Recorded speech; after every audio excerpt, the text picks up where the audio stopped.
সালামু আলাইকুম। অবশেষে প্রকাশ্যে ক্ষমা চাইলেন পলক। ঘটনা কি? ঘটনা জানতে সম্পূর্ণ ভিডিও দেখুন।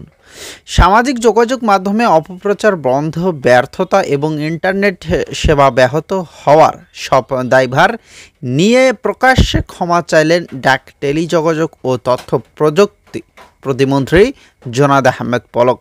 শুক্রবার বিকেলে নাটোরে নিজ বাসভবনে জাতীয় শোক দিবস স্মরণে সিংড়া উপজেলা আওয়ামী লীগের উদ্যোগে আলোচনা সভা, দোয়া ও মোনাজাত অনুষ্ঠানে তিনি এ ক্ষমা প্রার্থনা করেন।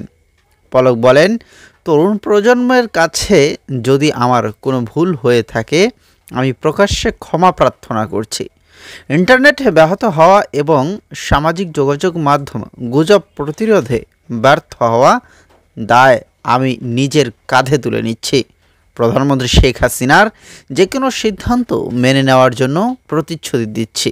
তিনি বলেন, যেভাবেই হোক ছাত্রছাত্রী এবং কিশোর কিশোরীদের সঙ্গে আমাদের যে দূরত্ব এবং ভুল বোঝাবুঝি সৃষ্টি হয়েছে, সেটা দূর করার উদ্যোগ গ্রহণ করতে হবে। সেটা আমাদের ঘর, প্রতিবেশী এবং প্রতিষ্ঠান থেকে করতে হবে। ছাত্রছাত্রীদের চোখের ভাষা বুঝতে হবে। তিনি বলেন, শিক্ষার্থীদের সঙ্গে যে দূরত্ব তৈরি হয়েছে, কখনো তাদের প্রতি কঠিন সিদ্ধান্ত নিয়ে সমাধান করা সম্ভব নয়। সঠিক সিদ্ধান্ত নিয়েই সেটা সমাধান করতে হবে। আমাদের তাদের প্রতি কঠোর শাসনের পথ বেছে না নিয়ে তাদের প্রতি সংবাদশীল হয়ে স্নেহ মমতা দিয়ে বসে কথা বললে আমার বিশ্বাস অবশ্যই এই ভুল বোঝাবুঝি দূর হবে। এতে ষড়যন্ত্রকারীদের চক্রান্ত সফল হবে না।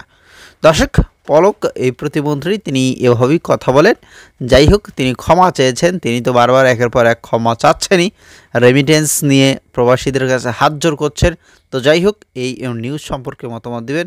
ধন্যবাদ।